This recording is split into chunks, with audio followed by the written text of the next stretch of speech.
मेरा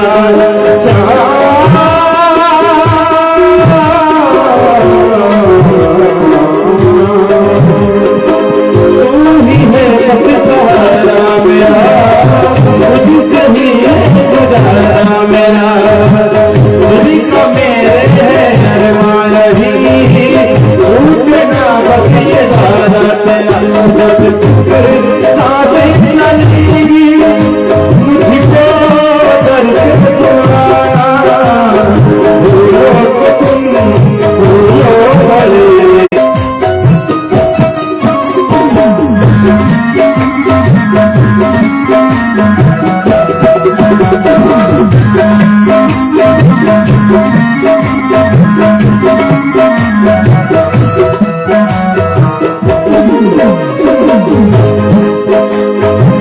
मेरा मुझमें तो कुछ भी नहीं, जो भी है तेरी सौगात है, मेरी आंखों में है जो नमी, तेरी कृपा की बरसात है।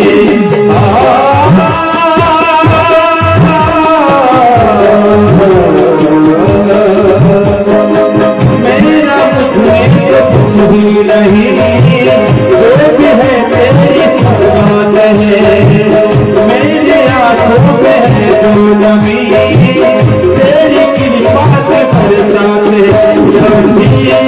कभी मैं भटकूं मुझको राह दिखाना, जब भी कभी मैं भटकूं मुझको राह दिखाना, भूलो को तुम भूलो नहीं मुझे ना भुलाना, भूलो को तुम भूलो नहीं मुझे ना भुलाना।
प्रभु अच्छे कोई बनाएगा तुमको बड़े जदीना सकते बड़े जदीना नहीं दिखाना भूलो मेरी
मुझे बोले वृंदावन बिहारी लाल की जय।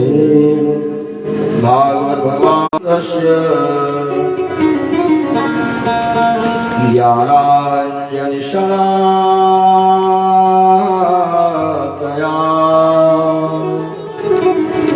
चक्षुरुन्मीलितं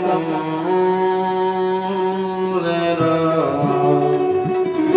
तस्मै श्री गुरुवे नमः। अंजनानन्दनं वीरं जानकी शोकनाशनम्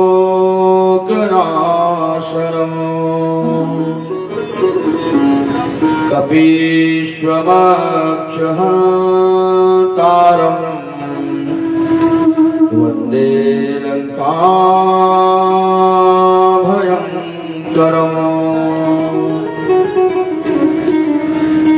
गङ्गातरङ्गरमणीयजटाकलापम् गौरी निरन्तरविभूषितवामभागम् नारायणप्रियमनङ्गमदापहारम् वाराणसीपुरपतिं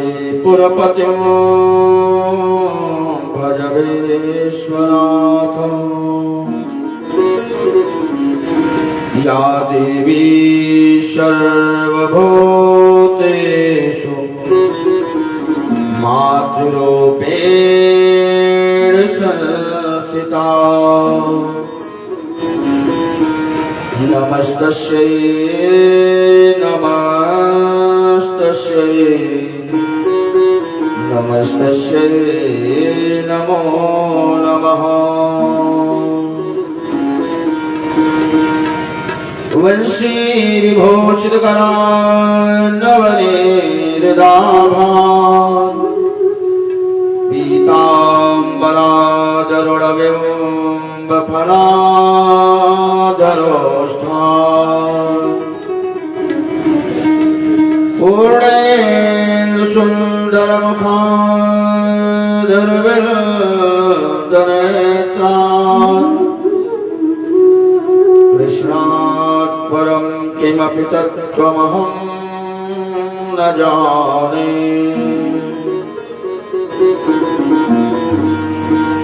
कृष्ण त्वदीयपदपङ्कजपञ्जरान्ते अद्यैव मे विशतु मानसराजहंस। प्राणप्रयाणसमये कफवातपित्तये कण्ठावरोधनविधौ वशमरणम् कुतस्ते यं प्रव्रजन्तमनुपेतमपेतकृत्यम् द्वैपायनो विरहकातरया जुहाव पुत्रेति तन्मयतया तरवोहिनेदु जय जय नवल किशोर जय गोपी चितचोर प्रभो जय जय माखन चोर बुढ़ी वृंदावन बिहार की अकारण करुणा बरड़ा रहे भक्तवान छात्र करो द्वारिकाधीश भगवान श्री कृष्ण की महती कृपा से गोविंद के ही वांगमय स्वरूप श्रीमद् भागवत सप्ताह ज्ञान की पावन सत्र हम सब विश्राम दिवस के मंगलमय वेला में भागवत भागीरथी में वाहन करने के लिए उपस्थित हैं। माननीय श्री रमाशंकर पांडे जी पत्नी परिवार इस भागवत भागीरथी में विगत दिनों से वाहन कर रहे हैं।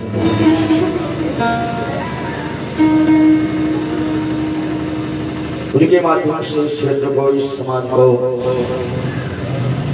इस देव दुर्लभ श्रीमद् भागवत सप्ताह ज्ञान की इस पावन भागीरथी में वाहन करने का सौभाग्य शुरू हुआ है।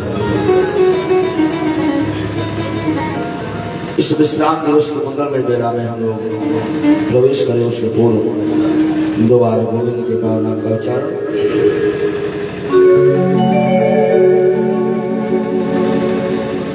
अरे बन जाऊं तेरा प्यारे,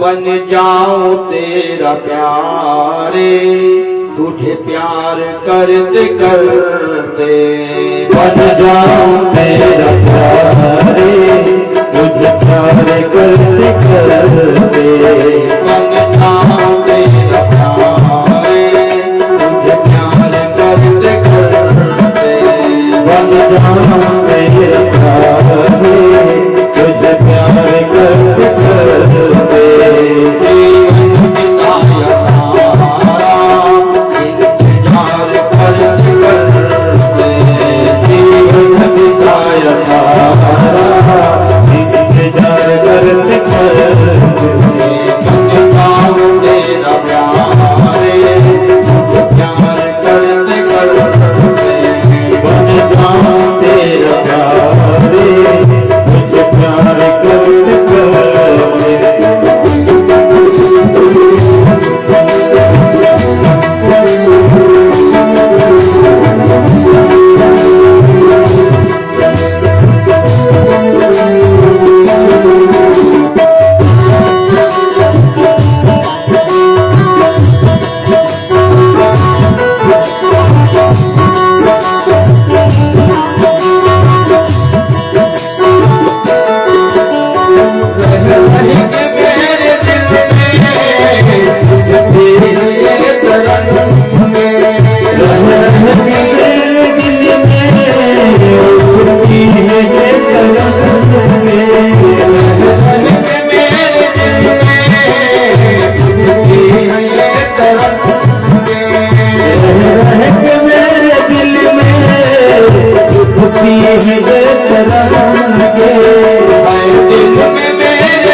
Yeah.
मेरे साथ चलते छोड़ देना मेरे साथ चलते चलते मेरा साथ छोड़ देना मेरे साथ चलते चलते मेरा साथ छोड़ देना मेरे साथ चलते चलते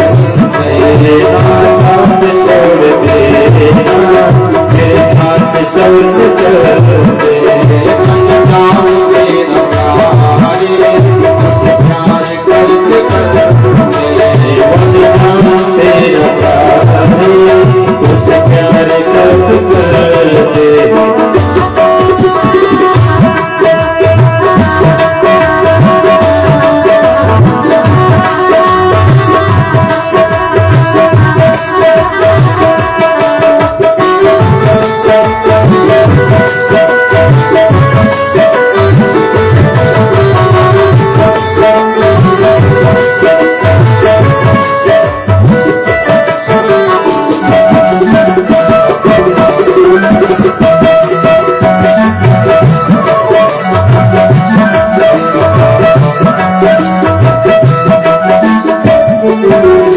मुझे हर घड़ी हर पल घनश्याम याद आना हर घड़ी हर पल शाम मुझे हर घड़ी हर पल घनश्याम याद आना हर घड़ी हर पल भूलने न पाऊंगे न भूल जाना भूलने न पाऊंगी भूल जाना भूलने न पाऊंगे न भूल जाना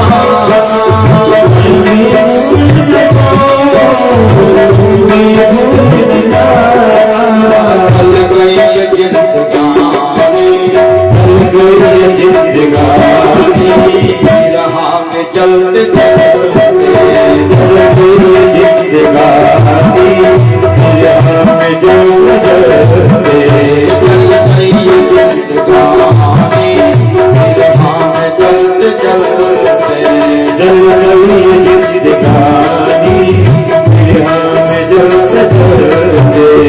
जीवन बिताया हमने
जीवन बिताया सारा इंतजार करते करते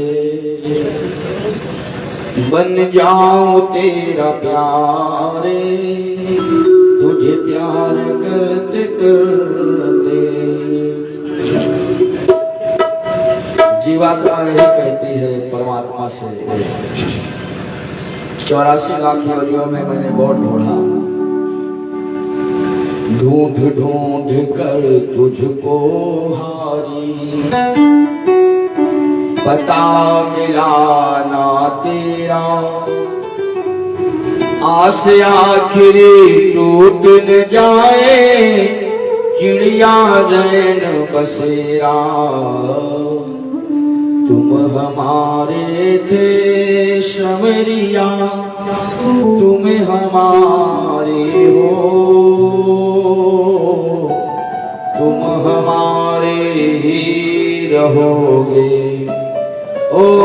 मेरे घनश्याम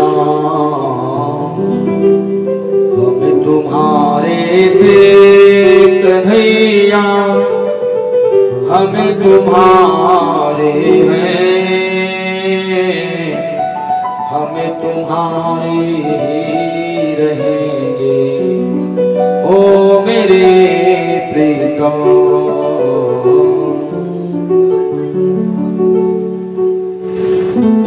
जीवन को तभी सार्थक होगा जब इस मानव तन से उस परमात्मा के साथ हमारा संबंध जुड़ जाए। कल हम लोग श्रवण कर रहे थे गोविंद का प्रथम विवाह माता रुक्मिणी के साथ संपन्न हुआ। श्री सुखदेव जी कहते हैं, परीक्षित कामस्तु वासुदेवांशो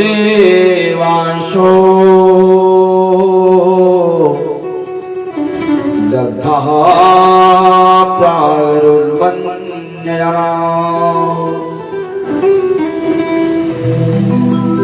जब भगवान सदाशिव ने कामदेव को जलाया था तो रति ने भगवान शिव से प्रार्थना करी, भोलेनाथ आपका नाम तो भोलेनाथ है, आप महादेव हो, आपने हमारे स्वामी को जलाकर के राख कर दिया, अब मेरे इस जीवन की नौका को कौन पार करेगा। तो भगवान शिव ने कहा कि देखो रति, अभी तक तुम्हारा पति शरीर था तो जहां जाता था वही रहता था, जल भले गया है लेकिन आज से ये अनंग हो गया, बिना शरीर वाला हो गया, दिखेगा भले नहीं लेकिन रहेगा सब में। तो रति ने कहा कि बिना शरीर के ऐसे पति को लेकर के क्या करना, जिसका शरीर ही नहीं होगा, भले रहे तो क्या करें। तो कोई ऐसा उपाय कीजिए जिससे मेरे पति मुझे सशरीर मिल जाए। तो भगवान शिव ने यही कहा कि थोड़ा इंतजार करो फिर, कि जब जदुवंश कृष्ण अवतारा हुई हरिहरने महामहिभारा, कृष्ण तनय होई पति तोरा, बचन यथा होई न मोरा। द्वापर में जब ये धरती दुष्टों के भारत से जब पीड़ित होगी तो भगवान का अवतार होगा, उन्हीं के पुत्र के रूप में तुम्हारे पति जन्म लेंगे, उस समय तुम्हारा नाम होगा मायावती। तो आज स एव जातो वैदर्भ्याम कृष्णवीर्यशमोद्भव,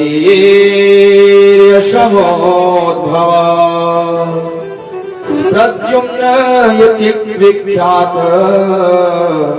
सर्वतो अनव महापितुः। श्री सुखदेव जी कहते हैं कि परीक्षित समय आने पर वही कामदेव ही माता रुक्मिणी के द्वारा भगवान शिव के पुत्र, आज भगवान श्री कृष्ण के पुत्र के रूप में प्रद्युम्न के नाम से उत्पन्न हुए। 10 ही दिन के थे प्रद्युम्न, कभी संभरासुर नामक दैत्य ने सूतिका गृह से इनका हरण कर लिया। उसे पता चला कि मेरा काल है, सूतिका गृह से हरण करके ले गया और समुद्र में फेंक दिया। उसी समय किसी मछली ने प्रद्युम्न को निकल लिया और कुछ मछुआरे मछली पकड़ रहे थे। मछुआरों ने जैसे ही जाल लगाई वही मछली पकड़ में आई जो बहुत बड़ी थी। तो मछुआरों को लगा कि हम अपने राजा को उपहार के रूप में इसको देंगे। उपहार के रूप में लेकर के संभरासुर के दरबार में गए। संभरासुर ने कहा कि मेरे रसोइये को दे दो। रसोइयों ने जब उस मछली के पेट को फाड़ा तो उसमें से उस बालक को देखा, बड़ा सुंदर है और सुरक्षित है। सेवकों ने कहा कि महाराज इस मछली के उधर से एक बालक मिला हुआ है। तो सम्रासुर ने कहा कि जो इसका लालन पालन कर सके दे दो, मायावती है तो सेवा करेगा। वही रति ही मायावती के रूप में सम्रासुर के यहाँ उस बालक की सेवा कर रही है। जब धीरे धीरे 16 वर्ष के हो गए, अवस्था जब कुछ बढ़ी, तो रति का जो भाव है वो रति का भाव बदल गया। सेवा करती है, खिलाती पिलाती है तो मां बन करके, बाकी जो व्यवहार करती है वो पत्नी जैसा करती है। प्रद्युम्न ने एक दिन पूछ लिया, तावाह भगवान कार्षणिर मातस्ते मतिरन्यथा। प्रद्युम्न ने पूछा कि एक बात बताओ, आपकी मति में विपरीत भाव क्यों है? सेवा करती हो तो माँ के जैसी सेवा करती हो, जैसे माँ अपने बच्चे की सेवा करती है। लेकिन तुम्हारा जो बाकी का जो व्यवहार है वो पत्नी जैसा है। मातृभाव मतिक्रम्य वर्तसे कामिनी यथा। जैसे एक पत्नी अपने पति के साथ व्यवहार करती है, ऐसा व्यवहार तुम मेरे साथ करती हो, जबकि तुमने मां बनकर के मेरा पालन पोषण किया है। तो मायावती ने कहा कि आपको नहीं पता है, लेकिन मैं जानती हूँ। भगवान नारायण सुतः शंभरीणा तो गृहात्। आपको नहीं पता है कि सूतिका गृह से 10 दिन के थे तभी सम्रासुर ने आपका हरण कर लिया। जो आप मुझको कह रहे हो कि आपके प्रति मेरा जो भाव है वो पत्नी जैसा है, तो हकीकत यही है कि मैं आपकी ही पत्नी हूँ। अहम ते अधिकृता पत्नी रति कामो भवान प्रभो। मैं आपकी पत्नी रति हूँ और आप कामदेव हो। एक काम करो, इस दुष्ट ने आपका हरण किया है, अब मेरी बात मानो तो इस दुष्ट का संहार करके अपने पिता के भवन में चलो। प्रद्युम्न ने कहा कि देवी तुम्हें पता है ये बहुत मायावी है, इस सब प्रकार की माया जानता है, और मेरे अंदर कोई माया नहीं है, मैं कुछ जानता नहीं हूं।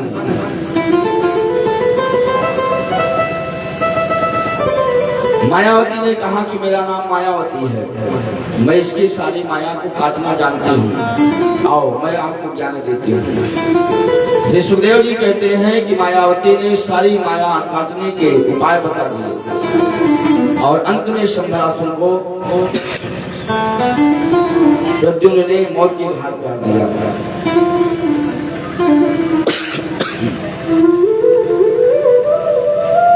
और आज रति को लेकर के जब द्वारिकापुरी में आए, तो जैसे द्वारिकापुरी में प्रवेश किया तो द्वारिकापुरी नारियां जो है वो देखती है तो घूंघट करने लगती है, क्योंकि प्रद्युम्न का जो स्वरूप है वो गोविंद से बराबर मिलता जुलता है। आज जब महलों की ओर गए, रुक्मिणी ने देखा, तो रुक्मिणी को लगा कि मेरा भी बालक आज इतना बड़ा होता, लेकिन उस दुष्ट ने हरण करके सूतिकाग्नि से ले जाकर के पता नहीं क्या किया। मायावती ने बताया कि माता जी ये आपके ही पुत्र हैं, मैं आपकी बहू हूँ, ये आपके ही बेटे हैं। जैसे भगवान को जानकारी हुई, पूरे द्वारिकापुरी में बड़ा उत्सव हुआ। सुखदेव जी कहते हैं कि परीक्षित प्रद्युम्न माता रुक्मिणी के प्रथम संतान है। रुक्मिणी के अलावा भगवान के अन्य 16,107 विवाह हुए। परीक्षित ने कहा कि गुरुदेव उन विवाहों की बात मुझको बताएं, भगवान के अन्य विवाह कैसे हुए। सुखदेव जी कहते हैं कि परीक्षित एक बार की बात है, भगवान का दरबार लगा हुआ था और उस दरबार में सत्राजित नाम का एक राजा आया। सत्राजित भगवान सूर्य का भक्त है। सूर्य भगवान ने प्रसन्न होकर के एक मणि दिया है जिसका नाम है समंतक मणि, जो 8 भार सोना प्रतिदिन देती है।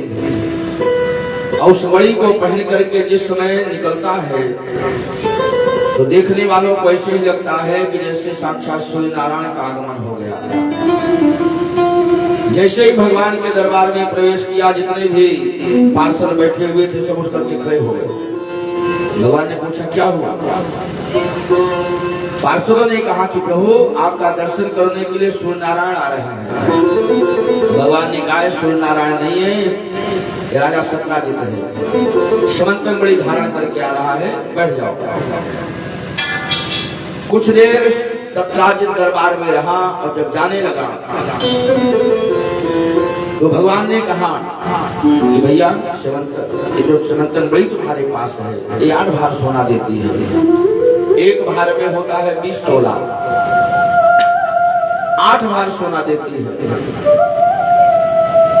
एक काम करो, ये मणि हमारे खजाने में जमा करवा दो। अब सत्राजित का माथा घूमा। सत्राजित ने ना तो ये कहा कि मैं दूंगा, ना ये कहा कि नहीं दूंगा। वो चुपचाप वहां से उठा और निकल गया। भगवान ने भी सोचा चलो इसकी वस्तु है, नहीं देना चाहता है तो कोई बात नहीं। एक दिन की बात है, सत्राजित के भाई प्रसेनजित उन्होंने सोचा कि भैया तो रोज इस मणि को पहन के जाते हैं, एक दिन हम भी पहन के देखें कैसे लगते हैं। और मणि पहन करके शिकार करने के लिए जंगल में जैसे ही गए तो किसी हिंसक सिंह की नजर पड़ी। सिंह ने प्रसेनजित को मार करके, घोड़े को मार करके मणि लेकर के उस सिंह वहां से चला गया। कुछ ही दूर गया था कि उधर से एक वृक्ष चला रहा था, उसने उस चमकती हुई मणि को देखा तो उसने सिंह को मार करके मणि ले ली और ले जा करके अपनी कन्या को उपहार में दे दिया, लो तुम्हारे लिए खिलौना लेकर के आया हूं। अब 2-4 दिन बीत गए, प्रसेनजित वापस नहीं आया। तो सत्राजित को लगा कि कहीं ऐसा तो नहीं है कि कृष्ण की नीयत खराब हो गई थी, कहीं उन्होंने मेरे भाई को मार करके बड़ी छीन तो नहीं लिया। हफ्तों निकल गए, प्रसेनजित वापस नहीं आया। लेकिन अब कहे तो कहें कैसे, कह भी नहीं सकते हैं। हफ्तों निकल गए, चिंतित बैठे हैं। एक दिन रहते रहते पत्नी से कह ही दिया, देवी एक बात कहूं, मेरे मन की शंका है लेकिन किसी से कहना नहीं, क्योंकि ये कोई जरूरी नहीं है कि ऐसा ही हो, लेकिन मेरे मन में ऐसा संदेह हो रहा है। पत्नी ने कहा बताओ, लेकिन किसी से कहना मत। ठीक है आप बताओ तो पहले। सत्राजित ने कहा कि हमें लगता है कि मेरे भाई को मार करके कृष्ण ने ही वो मणि छीन ली, क्योंकि जब मैं दरबार में गया था तो उन्होंने मणि मांगी थी, वो मैंने कोई उत्तर नहीं दिया। लेकिन किसी से कहना मत। अब पत्नी भी पत्नी 2-4 दिन, हफ्ते 10 दिन तो शांत रही, लेकिन अब उसको दिक्कत हो रही है कि मैं किससे कहूं, क्योंकि युधिष्ठिर का श्राप है कुंती को कि स्त्रियों को भोजन चाहे जितना करने पच जाएगा लेकिन बात नहीं रुक सकती। अब उसने अपने पड़ोसन के सामने एक दिन जा करके मुंह लटका करके बैठ गई। पड़ोसन ने कहा क्या बात है, बड़ी उदास हो, अरे क्या बताओ, कुछ ऐसी बात है। पड़ोसन ने कहा बताओ क्या बात है। उसने कहा लेकिन किसी से कहो नहीं, तो मेरे पति ने मना किया है। उसने कहा तुम्हारी बात मैंने कभी किसी से कही, बताओ ना। अब उसने उसको बताया, उसने तीसरे को, तीसरा चौथे को, ऐसे धीरे धीरे बात ऐसी फैल गई, लोग कहने लगे अरे भैया हो सकता है, क्यों पुराना चोर है, पहले माखन चुराता था, गोपिकाओं के चेर चुराता था। हो सकता है कि मणि की चोरी कर लिया हो, क्या भरोसा इसका। अब ये बात धीरे धीरे पूरे द्वारिका तक पहुंच गई। भगवान ने सोचा, बताओ मैंने लिया भी नहीं और कलंक मुझको लग गया।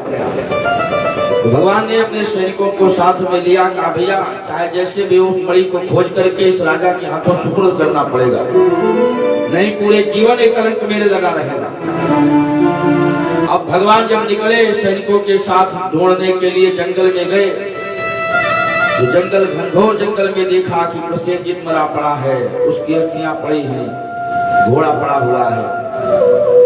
बहुत ढूंढा लेकिन मणि नहीं मिली। तो जो सिंह था, सिंह के चरणों के चिन्ह दिखाई पड़े। उसको देखते देखते भगवान आगे बढ़े। तो जब देखा कुछ दूर पर तो सिंह भी मरा पड़ा था, कोई भालू वहां से लेकर के चला गया। और जब भगवान धीरे धीरे वहां तक पहुंचे तो उसके चरण चिन्ह एक गुफा के पास गए। बड़ी काली गुफा, बड़ा अंधेरा छाया था। सैनिकों से कहा कि इस गुफा में वो वृक्ष लेकर के गया है। सैनिकों ने कहा कि प्रभु इस गुफा में जाना ठीक नहीं, बड़ा अंधेरा है। भगवान ने कहा बहुत होगा, प्राण चले जाएंगे, लेकिन एक कलंक लेकर के जीना तो अच्छा नहीं है ना। मेरी प्रतीक्षा करना, अगर मैं ज्यादा समय लग जाए मैं वापस ना। तो भालू की जो बिटिया है वो लेकर के मणि खेल रही थी गेंद जैसे उसने ऊपर गेंद उछाली, वैसे ही भगवान ने गेंद पकड़ ली। उसको तो उसके लिए तो बिल्कुल गेंद जैसी थी, उछाल रही थी इधर से उधर। और जैसे उसने ऊपर किया वैसे भगवान ने पकड़ा मणि को। अब वो चीख पड़ी, पिताजी देखो इस मानव ने हमारी मणि छीन लिया, हमारा खिलौना छीन लिया इसने। जैसे ही कहा तो वैसे भाग करके वो गुस्से में वो आया रीछ और आकर के भगवान से भिड़ गया। श्री सुखदेव जी कहते हैं कि परीक्षित 27 दिन तक उस रीछ से लड़ाई चलती रही। 27 दिन हो गए, जितने सैनिक गए थे वो सब वापस चले गए। इस समय तो बहुत हो गया, हफ्तों क्या यहाँ तो 27 दिन हो गए और कोई निर्णय नहीं हुआ। तब अंत में भगवान ने एक मौका मारा 28वें दिन, और जैसे 28वें दिन मारा वैसे ही हाथ जोड़ दिया उसने। जाने त्वाम सर्वभूतानां प्राणो जहाँ सहो बलो विष्णुं पुराणं पुरुषं प्रभु विष्णुं मधेश्वर। उस रीछ ने कहा कि प्रभु अब दोबारा मत मारना, मैं पहचान गया आपको। भगवान ने कहा पहचान गए? कहा मैं जान गया कि आप साक्षात नारायण हो। ये जो रीछ है कोई और नहीं है, कहा है वही त्रेता के जामवंत है। त्रेता में जब लंका में जो दक्षिणा और रावण पर विजय हो गई और राम जी अयोध्या आए सबके साथ में, तो जामवंत को जब विदा करने लगे भगवान को देखा तो जामवंत बड़े उदास नजर आए। भगवान ने पूछा क्या बात है, जामवंत बड़े उदास हो? कहा प्रभु मेरा मनोरथ अधूरा रह गया। कैसा मनोरथ? जामवंत ने कहा कि जब आपका युद्ध रावण से छिड़ा तो मुझको लगा कि चलो लंका में बड़े बड़े बलवान हैं, कुमुद अकंपन कुली शरद धूम केतु अतिकाय, एक एक जग जीत सक ऐसे सुभट निकाय। तो कोई योद्धा मिल जाएगा तो दो दो हाथ हम भी करेंगे। लेकिन उस लंका में हमें बुढ़ा समझ करके कोई मेरे सामने लड़ने नहीं आया। रावण ने तो यहाँ तक कह दिया कि जामवंत मंत्री यति बूढ़ा, बूढ़ा नहीं है अति बूढ़ा है, सो की होई अब समरारूढ़ा, वो क्या युद्ध करेगा? अब बुढ़ा जान करके हमसे कोई युद्ध नहीं किया। तो जामवंत से भगवान ने कहा कि अब काहे मुंह लटकाए हो, वो तो समय चला गया, तो जीत हो गई, अब मुंह लटकाने से कोई फायदा? जामवंत ने कहा कि प्रभु आज तक मैं जान नहीं पाया कि मेरे शरीर में कितना बल है। लंका में कोई मिल जाता तो दो हाथ कर लेते तो पता तो चल जाता कि मेरे शरीर में कितनी ताकत है। क्योंकि जिस समय आप वामन भगवान बन करके राजा बलि को छलने के लिए और विराट रूप बनाया था, 3 पग में सब कुछ नाप लिया था, उस समय मेरी जवानी थी और मैंने 48 मिनट के अंदर आपके उस विराट स्वरूप की 7 बार परिक्रमा किया था। कि बलि बांधत प्रभु बाढ़ो सो तनु बरनी न जाए, उभय घरी महादीनी 7 प्रदक्षिण धाय। मैंने 7 बार परिक्रमा किया था उसमें। तो राम जी ने कहा कि अब तो समय निकल गया, जामवंत अब क्या होगा। तो जामवंत ने कहा कि प्रभु अगर उस समय लंका में कोई मुझसे नहीं युद्ध किया तो मैं सोच रहा हूं कि 2 हाथ आप ही कर लो। भगवान ने कहा कि तुम लगता है कि बुढ़ापे में तुम्हारी बुद्धि गड़बड़ हो गई है। अरे भक्त और भगवान जब आपस में युद्ध करेंगे तो समाज में कौन सा संदेश जाएगा पता है तुम्हें? हम तुमसे 2 हाथ करें तो लोग यही कहेंगे कि बताओ आपस में भक्त भगवान लड़ रहे हैं। तो जामवंत उदास हो गए कि लगता है कि मुझको पता नहीं चल पाएगा कि मेरे अंदर कितनी ताकत है। भगवान ने कहा कि थोड़ा इंतजार करो, द्वापर में जब आऊंगा तो मैं तुमसे युद्ध करूंगा। तो आज वही भगवान ने 27 दिन तक जामवंत से युद्ध किया। 28वें दिन जब मारा तब जामवंत ने कहा कि जाने त्वाम सर्वभूतानां प्राण पूजा सहो बलम, आपको मैं पहचान गया, अब मत मारना। तो भगवान ने कहा कि ठीक है, ये मणि हमको दो और मैं जाऊं। जामवंत ने कहा कि प्रभु ये काम तो नहीं कर सकता, ये मणि नहीं दे सकता आपको। भगवान ने कहा इस मणि के चक्कर में हमें कलंक लगा हुआ है, मणि लेने के लिए ही तो आया हूं। मणि तो जामवंत मैं लेके जाऊंगा, चाहे किसी भी हाल में हो, मणि को लेके जाऊंगा। जामवंत ने कहा कि प्रभु चाहे प्राण ले लो लेकिन मणि नहीं दूंगा। क्यों नहीं दोगे? क्योंकि मैंने अपनी कन्या को इसको उपहार के रूप में दे दिया है। और प्रभु आपको पता है कि मर्यादा यही है कि बेटी को जो वस्तु दे दी जाती है तो फिर वापस नहीं ली जाती। अब मैंने बेटी को दे दिया है तो वापस कैसे लूं? भगवान ने कहा तो मणि को चाहिए। तो जामवंत ने कहा एक उपाय है। कहा क्या? कहा कि आप मेरी बेटी को भी ले जाओ और ये मणि दहेज में ले जाओ। श्री सुखदेव जी कहते हैं कि जामवंत ने अपनी कन्या जाम्बवती का विवाह सत्राजित की मणि के चक्कर में कहा आज भगवान से कर दिया। मणि भी ले जाओ, बेटी भी ले जाओ। अब भगवान मणि लेकर के आए, पीछे पीछे जाम्बवती को लेके आए। अब भालू की बिटिया तो भलुई होगी, राजकुमारी तो होगी नहीं। अब जैसे ही द्वारिकाधीश जाम्बवती को लेकर के द्वारिकापुरी के नगर में प्रवेश किया, अब जो भी देखता है वही कहता रे द्वारिकाधीश भालू लाए, द्वारिकाधीश भालू लाए। भगवान ने कहा बड़ी मुसीबत है, अब कैसे मैं बताऊं किसके साथ मेरा दूसरा विवाह हो गया है, ये मेरी पत्नी है। अब महल की ओर जब आए तो जाम्बवती से कहा कि तुम यही रुको, मैं अभी अंदर जाता हूँ, अभी अंदर मत जाना। अब अंदर गए, माता रुक्मिणी ने देखा इतने दिनों के बाद वापस आए भगवान। माता रुक्मिणी ने कहा कि क्या हुआ, मणि मिल गई? कहा रे मणि तो मिल गई देवी, लेकिन बड़े पापड़ बेलने पड़े इसके लिए। कैसे मिली? कहा इसके लिए हमको दूसरा विवाह करना पड़ा, तब मणि मिली। अच्छा, तो जो दूसरी शादी किए हो तो दूसरी वाली कैसी है देखने में? अब भगवान कैसे कहें कि भालू है, दरवाजे पे खड़ी है। भगवान ने कहा कि बहुत सुंदर है। रुक्मिणी ने कहा हकीकत में कार्य बहुत सुंदर है। तो रुक्मिणी ने कहा कि मुझसे भी ज्यादा? कहा हाँ तुमसे भी ज्यादा सुंदर है। तो रुक्मिणी ने कहा कि मेरी जैसी हो जाए। जो कहा कि मेरी जैसी हो जाए, तो भगवान ने कहा समस्या का निदान हो गया, चलो अब रुक्मिणी की जैसी हो गई हो। तब भगवान ने आवाज दिया, देवी जी अब अंदर आ जाओ, क्योंकि अब जो भालू का शरीर था वो छूट गया। अब रुक्मिणी जैसी खूबसूरत राजकुमारी बन गई, क्योंकि माता रुक्मिणी ने कहा, तो आज स्वरूप बदल गया। दूसरा विवाह भगवान का जाम्बवती के साथ हुआ।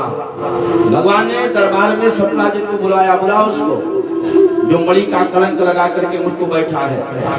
अब सत्राजित को बुलाया गया, कहा भैया ये रही तेरी मणि, इसके चक्कर में तूने मुझे चोर साबित कर दिया, कलंक लगा दिया, ये ले जा अपनी मणि।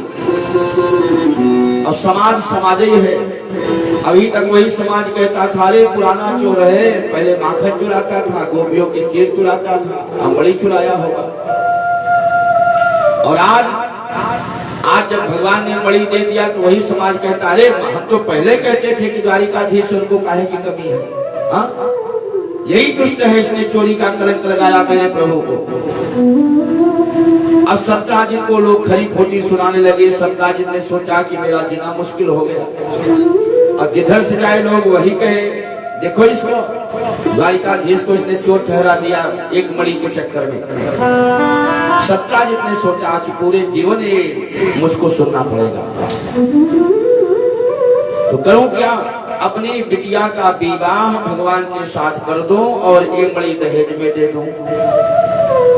तो सत्राजित ने अपनी कन्या सत्यभामा का विवाह भगवान के साथ कर दिया और भगवान से कहा कि ये कन्या है, आप इसको अपनी पत्नी बना लीजिए और ये मणि आप दहेज में ले जाइए।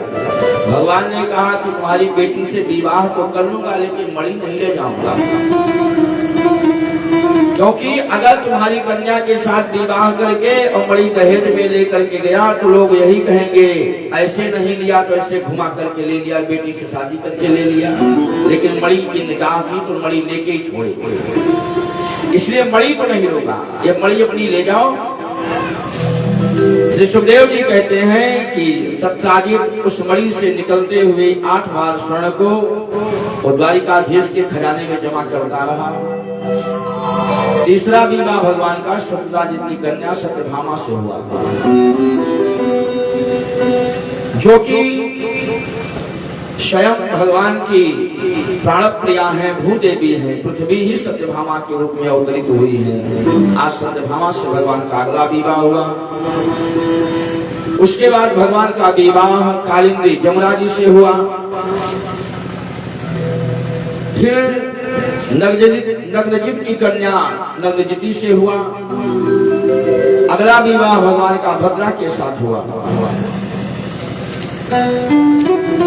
इसके अलावा भगवान का विवाह लक्ष्मणा और मित्रवृंदा के साथ हुआ। इस तरीके से भगवान के 8 मुख्य विवाह हुए। उसी समय एक राजा है जिसका नाम है भौमासुर, पृथ्वी का बेटा है। उसने अपने यहाँ 16,100 राजकुमारियों को कैद खाने में बंद करके रखा है। उसने कहा कि जिस समय ये 20,000 हो जाएंगी तो जैसे कृष्ण ने मधुबन में रास रचाया था वैसे मैं भी रास रचाऊंगा इनके साथ। अब जितनी भी हैं वो कैद खाने में भगवान से प्रार्थना करती है कि गोविंद हमारी सुरक्षा करो, इस कैद खाने से हमें मुक्त कराओ। दिन रात वो गोविंद को याद करती रहती हैं, आप मेरी रक्षा कीजिए, क्योंकि परिवार के लोग रक्षा नहीं कर सके, आप ही हो जो रक्षा कर सकते हो। श्री सुखदेव जी कहते हैं कि परीक्षित भगवान सत्यभामा को साथ में लिया और भौमासुर के ऊपर आक्रमण कर दिया। अब कई दिन युद्ध होता रहा, भगवान मार नहीं रहे हैं, क्योंकि पृथ्वी ने कहा है कि जब तक मैं नहीं कहूं तब तक मेरे बेटे के ऊपर आप प्रहार मत करना, इसको मारना मत। कई दिन हो गए, सत्यभामा भी साथ में है। सत्यभामा ने कहा कि प्रभु आप तो बड़े बड़े दैत्यों का संहार चुटकी बजा के कर देते हो, और एक दैत्य को मारने में आपको इतना समय लग रहा है, मारो इसको जल्दी से। भगवान ने कहा कि देवी यही तो मैं इंतजार कर रहा था कि तुम कहो तो हम मारे इसको। अपाहरद गजस्थस्य चक्रेण छुरने मिना। भगवान ने उसका सर काट करके गिरा दिया और जैसे ही गिराया तो मैया पृथ्वी ने बड़ी प्रार्थना करी, भगवान से बड़ी स्तुति करी। नमस्ते देव देवेश शंख चक्र गदाधर भक्तेच्छोपातरूपाय परमात्मा नमोस्तुते। नमः पंकजनाभाय नमः पंकजमालिने नमः पंकजनेत्राय नमस्ते पंकजाग्रे। पृथ्वी ने 7 श्लोकों में भगवान की स्तुति करी। भगवान ने भौमासुर के पुत्र को राजगद्दी दे करके भगवान महामा के साथ वो 16,100 राजकुमारियों को भगवान मुक्त कराया कारागार से। भगवान ने कहा कि देवी अब आप लोग अपने अपने घर चली जाओ। 16,100 राजकुमारियों ने कहा कि प्रभु किस घर जाएं? विवाह हुआ नहीं है और रही बात घर की तो किस घर जाएं? अरे जो पिता, जो भाई, जो परिवार हम सब की रक्षा नहीं कर सका और हम सब इस दुष्ट के कारागार में इतने दिनों से बंद हैं, उस पिता के घर जाएं जो हमारी रक्षा नहीं कर सकते, तो उन पिता के घर जाने से क्या फायदा है? और कदाचित यदि हम घर चली भी गई तो एक बार बताओ कि हमसे विवाह कौन करेगा? क्योंकि कितने दिनों तक हम कैद खाने में रही हैं, तो कोई भी राजकुमार हम राजकुमारियों से विवाह नहीं करेगा, भले हम कहें कि हाँ हम ठीक है। और गोविंद हम सब ने मन ही मन आपका वर्ण कर रखा है। तो भगवान ने कहा कि जब वर्ण कर रखा है तो फिर चलो। तो भगवान ने उन 16,100 राजकुमारियों से भी विवाह किया। समय आने पर श्री सुखदेव जी कहते हैं कि समस्त रानियों के 10-10 बेटे हुए, एक एक बेटियां भई। भगवान का परिवार बढ़ा तो बढ़ करके 56 करोड़ की आबादी हो गई भगवान के परिवार की। बड़ा लंबा चौड़ा परिवार है। और भगवान देखते हैं कि कोई न कोई रानियां कभी कभी नाराज भी हो जाती हैं, लेकिन उन्होंने देखा कि इतने जीवन काल में माता रुक्मिणी के चेहरे पर कभी क्रोध नहीं आया। एक दिन भगवान बैठे थे, भगवान के मन में हंसी सूझी। भगवान ने सोचा कि चलो आज हम देखते हैं कि आज इनको क्रोध आता है कि नहीं आता। अब भगवान रुक्मिणी के भवन में प्रवेश किया और थोड़ा उदास होकर के गए। रुक्मिणी ने देखा और जैसे भगवान को उदास देखा तो पूछ बैठी, क्या बात है प्रभु, आज बड़े उदास हो? भगवान ने कहा कि क्या बताऊं? रुक्मिणी ने कहा बताइए ना, क्या बात है, उदास क्यों हो? भगवान ने कहा कि एक बात बताओ रुक्मिणी, तुमने हमसे विवाह करके ठीक नहीं किया, तुम्हें मुझसे विवाह नहीं करना था। अब कब कह रहे हैं? कहा जब नाती पोते हो गए, तब 10-10 बेटे हो गए, नाती पोते हो गए, तब पूछ रहे हैं कि तुमने हमसे विवाह क्यों किया, मुझ में क्या देखा तुमने? अब रुक्मिणी देख रही है कि आज इनको क्या हो गया, नाती पोते हो गए, अब आज पूछ रहे हैं कि मुझसे विवाह क्यों किया, क्या बताओ इनको? रुक्मिणी बिल्कुल शांत। तो भगवान देखते जाते हैं, रुक्मिणी से बात करते जाते हैं। अच्छा, अरे तुम तो राजकुमारी थी, तुम्हारा विवाह तुम्हारे भैया शिशुपाल से कर रहे थे, वो भी राजा था, तुम राजा का विवाह राजकुमारी से तो ठीक है, लेकिन एक गाय चलाने वाले से तुमने विवाह किया, ये ठीक नहीं किया। अगर तुमने ये सोच करके विवाह किया हो कि मैं देखने में बहुत सुंदर हूँ, तो मेरा रूप भी काला कलूटा है, तो भी रूप भी तो अच्छा नहीं है जो रूप देख करके विवाह किया हो। रुक्मिणी कुछ नहीं बोलती। अगर मान लो रूप नहीं देखा हो, ये देखा हो कि हमारा कुल खानदान बहुत ऊंचा है, तो भी अच्छा नहीं है, क्योंकि अभी तक यही पता नहीं चल पाया कि मैं नंद जसोदा का बेटा हूँ कि वसुदेव देवकी का बेटा हूँ। कोई नंदलाला कहता है, कोई वसुदेव का बेटा कहता है। तो जिसके माता पिता का पता नहीं है, उसके कुल खानदान का पता कैसे चलेगा? रुक्मिणी की ओर देखते जाते हैं कि देखो शायद अब गुस्सा हो जाएगा। जब नहीं क्रोधित हुई तो भगवान ने कहा, अगर तुमने ये देखा हो कि मैं बहुत बलशाली हूँ तो भी नहीं है। जरासंध से पीठ दिखा करके युद्ध मैदान में भाग गया, बल भी मेरे पास नहीं है। अब अनेकों बातें बताई, कहा अगर देखा हो तो चलो कोई बात नहीं, गुण बहुत अच्छा है तो गुण भी नहीं है, नंबर 1 का चोर, जीवन भर चोरी किया। तो मेरे बात नहीं समझ में आती कि तुमने मुझे देख करके विवाह क्यों कर लिया? क्या देखा मुझ में कौन सा गुण है? जो इतना कहा तो रुक्मिणी तो मूर्छित होकर गिरने ही वाली थी। अरे भगवान ने तुरंत चारों हाथ अपने निकाले, चतुर्भुज बन करके थाम लिया। अब एक हाथ से रुक्मिणी को पकड़ा, एक हाथ से पंखा झल रहे हैं, एक हाथ से जल का छींटा दे रहे हैं, एक हाथ से रुक्मिणी को संभाल रहे हैं। अरे रुक्मिणी जब मूर्छा जब रुक्मिणी की टूटी, भगवान ने कहा, देवी अयम ही परमो लाभो गृहे सुगृह में धीराम। देवी गृहस्थ जीवन का तो यही लाभ है। जब कहीं से आदमी थका हारा आता है और शाम को जब घर पहुंचता है, छोटे छोटे बच्चों के बीच में, अपने परिवार के बीच में जब पहुंचता है तो उसका जो थोड़ा कष्ट है वो कम हो जाता है, थोड़ा उसके मन को शांति मिलती है। छोटे छोटे बच्चे तोतली भाषा में दादाजी दादाजी करके जब लिपट जाते हैं तो उसकी जो थकान है वो कम हो जाती है। यही तो इस गृहस्थ जीवन का लाभ है। अयम ही परमो लाभो गृहेषु में धीराम। मैं तो मजाक कर रहा था और तुमने इसको सच मान लिया। रुक्मिणी ने कहा कि प्रभु मुझे पता है, भले आपको लग रहा हो कि आप मजाक कर रहे थे, लेकिन मुझे पता है कि आप कभी झूठ नहीं बोलते हो। आपने जितनी भी बातें कही वो बिल्कुल सत्य बात कही। आप कहते हो कि मुझ में कोई गुण नहीं है, हाँ ये भी तो सत्य ही है, आप में कोई गुण नहीं है। क्यों?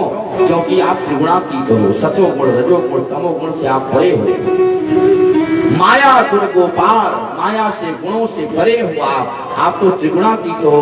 तो आपने सत्य ही तो कहा कि मुझ में कोई गुण नहीं है।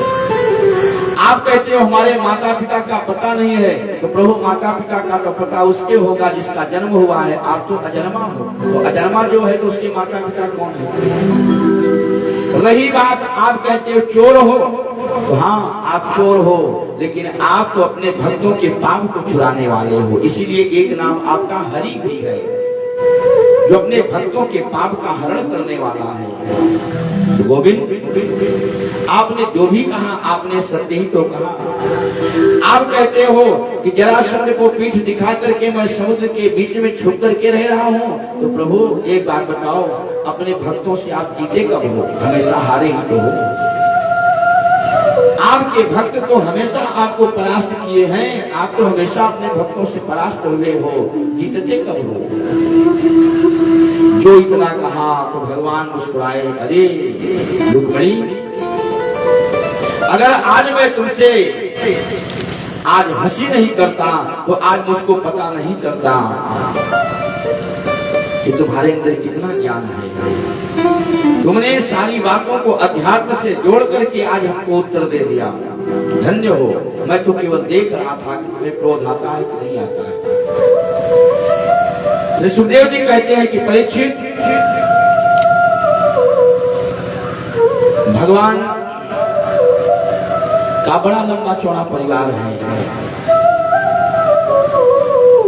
प्रद्युम्न के पुत्र है अनिरुद्ध, अनिरुद्ध के विवाह में रुक्मिणी के भाई रुक्मी का भी वध हुआ। उनके जो भी सहयोगी थे वो मारे गए।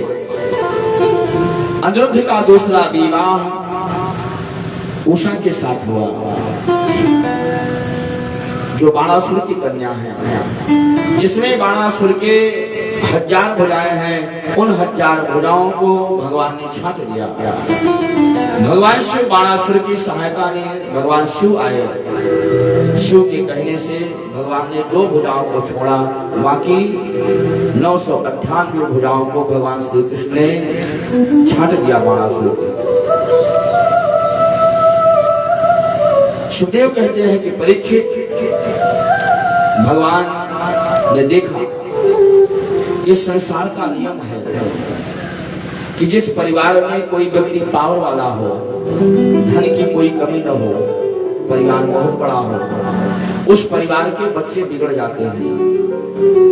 मैंने महाभारत का युद्ध करा करके और इस धरती का भार तो मैंने उतार दिया, लेकिन मुझे डर इस बात का है कि मेरे इस धराधाम को छोड़ने के बाद कहीं मेरा परिवार ही इस धरती का भार न बन जाए। इसलिए भगवान ने संस्कार देना चाहा कि जिनको संस्कार मिले, ये संस्कारी रहेंगे तो कम से कम धरती का भार नहीं बनेंगे। तो एक दिन शिक्षा देने के लिए भगवान ने सारे बालकों को लिया और लेकर के बगीचे में गए और सारे बच्चे खेल रहे थे। और गजब की बात है, बेटों की उम्र ज्यादा, पोतों की उम्र ज्यादा, लेकिन दादाजी 16 साल के हैं। भगवान हमेशा 14 वर्षीय रहते हैं। भगवान की उम्र 16 साल की है और भगवान के जो बेटे हैं 40 साल, 45 साल, 50 साल वाले, क्योंकि भगवान की अवस्था जो की त्यों है, 14 वर्षीय हमेशा बने रहते हैं। तो बच्चे खेलते खेलते कहा गेंद उछाल रहे थे, गेंद खेल रहे थे, एक बार गेंद एक कुएं के अंदर चली गई। अब जो कुएं के अंदर गेंद लेने के लिए गए तो देखा एक बड़ा विशालकाय गिरगिट पड़ा हुआ था उसमें। अब दौड़ करके आए, दादाजी दादाजी हमारी गेंद चली गई कुएं में, और उसमें एक कोई अद्भुत जानवर बैठा हुआ है, हमारी गेंद लाओ। अब भगवान गए, अब भगवान को आजान बाहु है, जैसे गेंद को निकाला और गिरगिट का स्पर्श भगवान से हुआ, कहा उसने अपना स्वरूप छोड़ दिया, दिव्य रूप में प्रकट हुआ और हाथ जोड़ करके खड़ा हुआ। भगवान ने कहा कि भैया कष्टम महाभाग वरेण्य रूपो, कष्टम आप कौन हो? गिरगिट रूप त्याग करके इस दिव्य रूप को धारण करने वाले आप कौन हो? आपका परिचय? उसने कहा कि महाराज मृगो नाम नरेन्द्रोऽहम् इक्ष्वाकुतनयः प्रभो, मैं महाराज इक्ष्वाकु का बेटा हूँ, मेरा नाम राजा नृग है। अरे ऐसे उत्तम वंश में जन्म लेने के बाद और गिरगिट बन करके कुएं में पड़े हो, कौन सा अपराध कर दिया भैया? राजा नृग ने कहा कि जीवन में मैंने कोई गलती नहीं किया प्रभु, और यही नहीं, मैंने अपने जीवन काल में इतना दान किया है कि धरती के कणों को तो गिना जा सकता है, लेकिन मेरे दान को कोई गिन नहीं सकता है। मैं 1000 गायों का दान प्रतिदिन उनको श्रृंगार करके हीरे जवाहरात मणियों से सजा करके, और एक ब्राह्मण को 1000 गाय पूरे जीवन मैंने दान किया है, जो दूध देने वाली है, सौसा दो। धरती के कणों को गिनना तो सहज है, लेकिन मेरे दिए गए दान की गणना कोई कर नहीं सकता, इतना दान मैंने दिया। भगवान ने कहा इतना दान देने के बाद एक गिरगिट बन गए। अरे दान देने वाले का तो उद्धार हो जाता है, और तुमने इतना दान दिया तो बन गए गिरगिट। तो हमको लगता है कि तुमने जितना भी दान दिया है ना, नंबर 2 की कमाई का दान दिया होगा तुमने। अगर ईमानदारी का धन होता तो तुम्हारी ये स्थिति नहीं होती। उसने कहा नहीं प्रभु, न्यायार्जिता रूप्य खुरा सवत्सा दुकूल माला भरणा ददावह। प्रभु मैंने जो भी दान किया वो अन्याय से नहीं, कहा न्यायोपार्जिता वित्ता, न्याय से अर्जित किए गए धन का ही मैंने दान किया है। जो राजा का जिस पर हक होता है वही मैंने लिया है लोगों से, और उसी न्याय से अर्जित किए गए धन के द्वारा ही मैंने दान दिया है। तो भैया जब न्याय से भी कमाया गया धन दान किए, इतना दान किए कि धरती के कण गिन लो, तुम्हारे दान की गणना नहीं है, तो फिर उसके बाद स्थिति ऐसी क्यों हो गई? का एक गलती हो गई। क्या 1000 गाय ब्राह्मणों को रोज देता था। एक ब्राह्मण 1000 गाय लेके जाता था। एक दिन की बात है, मैंने 1000 गाय एक ब्राह्मण को दान दिया और लेके गया। अब वो लेकर के तो चला गया, लेकिन रात में उसमें से एक गाय भाग के फिर चली आई लौट करके। और जो गायों को हमको दूसरे दिन दान करना था, उन्हीं गायों के झुंड में वो मिल गई।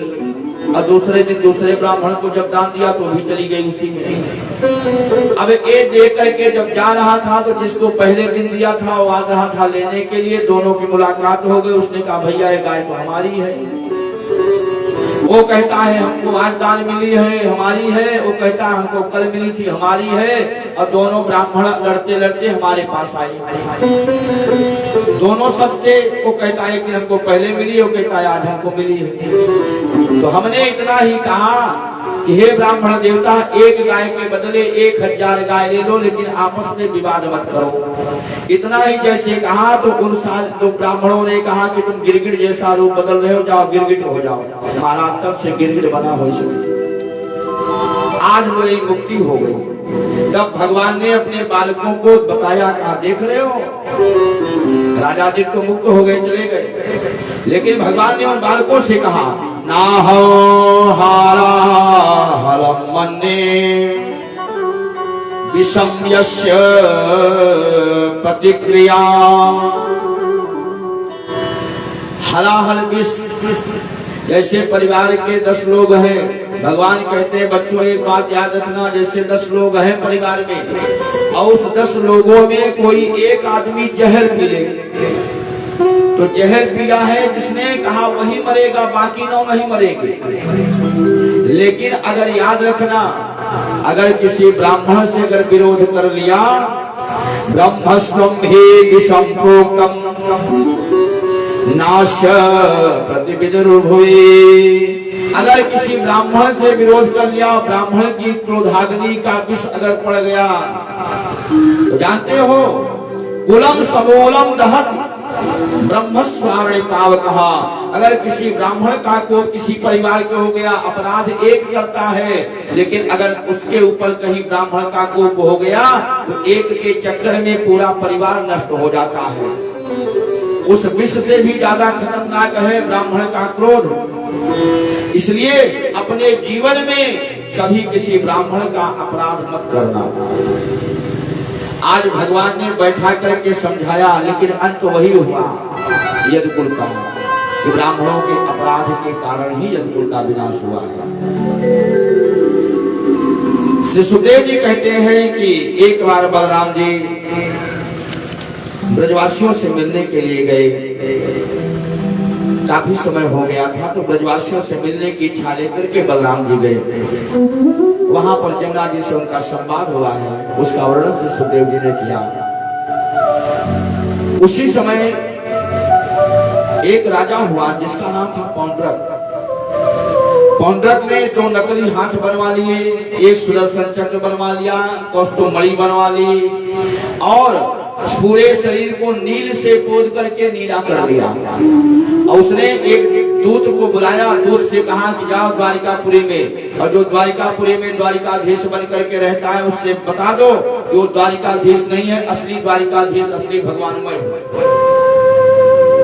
अब सेवक गया, वासुदेवो अवतीर्णो हमेकम एवं चापरः। वो कहता है कि मैं अकेले वासुदेव हूँ, और जो द्वारिकापुरी में रहता है डुप्लीकेट है वो। अब सेवक आया, सेवक से कहा उसको जाकर के सूचना दे दो, अगर वो असली द्वारिकाधीश है तो हमसे युद्ध करे। अब जो भगवान के पास सेवक गया, कहा जो पौंड्रक नरेश है वही द्वारिकाधीश है, तुम असली नहीं हो, असली भगवान वही है, असली द्वारिकाधीश वही है। अगर आप असली हो तो दोनों युद्ध करो। भगवान ने सोचा कि बताओ अभी मैं इस धराधाम पर हूँ, अब मेरे रहते ही कहा डुप्लीकेट भगवान बनने लगे। अब पता लगा इस धरती को छोड़ करके चला जाऊंगा तो कितने भगवान पैदा हो जाएंगे, कोई भरोसा नहीं। भगवान ने पहुंच करके पौंड्रक की भुजाओं को छांट दिया और छांट करके कहा उसको मौत के घाट उतार दिया। उसकी सहायता में दिव्य आए, उसकी सहायता में काशी राज आए। भगवान ने कहा कि दुष्ट आदमी का साथ देने वाला भी उससे कम नहीं होता, पाप करने वाला पापी का जो है कहा उसका समर्थन करने वाला भी उससे कम पापी नहीं है। भगवान ने काशीराज का भी वध कर दिया, द्विविद का वध कर दिया और द्विविद आज को मार करके भगवान वापस आए। एक दिन की बात है, नारद जी को लगा, नारद जी ने सोचा कि एक शादी करने के चक्कर में फंसा था तो मेरी शादी नहीं हो पाई। एक विवाह कोई कर लेता है तो बड़ी मुसीबत होती है। 16,108 शादी किए हैं, इनके ऊपर क्या बीतती होगी। एक दिन क्या करके देखो तो, अगर रहेंगे तो एक स्थान पर रहेंगे, अगर जहां नहीं होंगे ऐसी लकड़ी लगाऊंगा कि पूरी गृहस्थी में खटपट मच जाएगा। अब नारद जी गए, 16,108 महल लाइन से बने थे। पहले महल में नारद जी दरवाजे पे गए, खड़े हुए रुक्मिणी की, और जैसे खड़े हुए वैसे भगवान की नजर मिल गई नारद जी से। आइए आइए देवर्षि नारद। अब नारद जी को अंदर बैठाया, बढ़िया पूजन किया, उसके बाद बढ़िया खिलाया पिलाया नारद जी को। नारद जी अब 48 मिनट से ज्यादा रुकने वाले नहीं। नारद जी ने कहा प्रभु चले, हाँ चलो। नारद जी ने सोचा कि अगर दरवाजे के सामने झांकना ठीक नहीं है, क्योंकि दरवाजे के झांकने चक्कर में कहा अगर ऐसे मिल गए और 2-4 कमरे में खिला दिया तो मेरी ऐसी तैसी हो जाएगी। इसलिए नारद जी खिड़की से झांकते हैं। लेकिन नारद जी जिस महल में गए, कहा उन 16,108 महलों में कहीं भगवान चौसर खेलते नजर आए, कहीं भगवान अपने बच्चों को पढ़ाते नजर आए, कहीं रानियों के साथ कुछ बैठ करके वार्ता करते नजर आए, कहीं मंत्रियों के साथ परामर्श करते नजर आए। 16,108 महलों में भगवान कुछ न कुछ करते जरूर नजर आए। एक भी महल ऐसा नहीं मिला जहां भगवान न हो। अब जो नारद जी एकदम अंतिम वाले महल में पहुंचे तो फिर भगवान ने कहा आइए देवर्षि नारद जी। कब आए?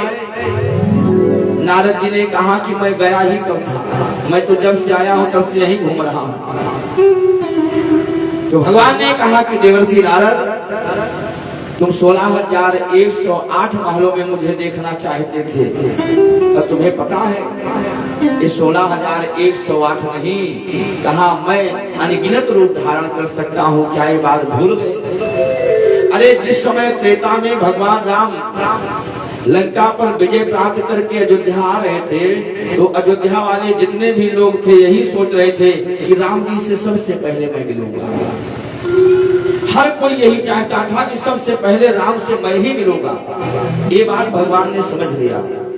भगवान ने सोचा कि 14 वर्षों का इंतजार किया है अयोध्या वासियों ने और इनकी इच्छा है कि सबसे पहले हमसे मिलेंगे, और यदि ये नहीं मिल पाए मुझसे तो इनको बहुत कष्ट होगा, क्योंकि 14 वर्षों तक इंतजार किया है। तो भगवान ने क्या किया? कहा अमित रूप प्रगटे तेहि काला। एक तो नहीं कहा, जितने अयोध्या में लोग थे कहा उतने रूप बना लिए भगवान ने कि अमित रूप प्रगटे तेहि काला, और जथा जोग मिले सबही कृपाला। भगवान जो जैसा था उससे वैसे मिलते हैं। देखिए, क्योंकि यही तो 2 अवतार भगवान के मुख्य हैं, राम अवतार और कृष्ण अवतार। ये दोनों अवतार को इस धरती के भार को उतारने के लिए ही नहीं, कहा अपने भक्तों को सुख देने के लिए और जगत के कल्याण के निमित्त हुए हैं। किसी ने बड़ी प्यारी बात कही है कि जो त्रेता राम न होते, अगर त्रेता में राम नहीं होते और द्वापर में घनश्याम नहीं होते तो क्या होता? कि जो त्रेता राम न होते द्वापर घन श्याम न होते, जो त्रेता राम न होते। द्वापर घन श्याम न होते, ये चारों धाम न होते, तो जग कल्याण न होता, तो जग कल्याण न होता, जग कल्याण न होता, जग कल्याण न होता, जग कल्याण न होता, जग कल्याण न होता, जग कल्याण न होता, जग कल्याण न होता। तुझे राम न होते, द्वापर घन श्याम न होते, सीता राम न होते, द्वापर घन श्याम न होते, चारों धाम न होते, तो जन कल्याण न होता, तो जन कल्याण न होता, जग कल्याण न होता, जग कल्याण न होता।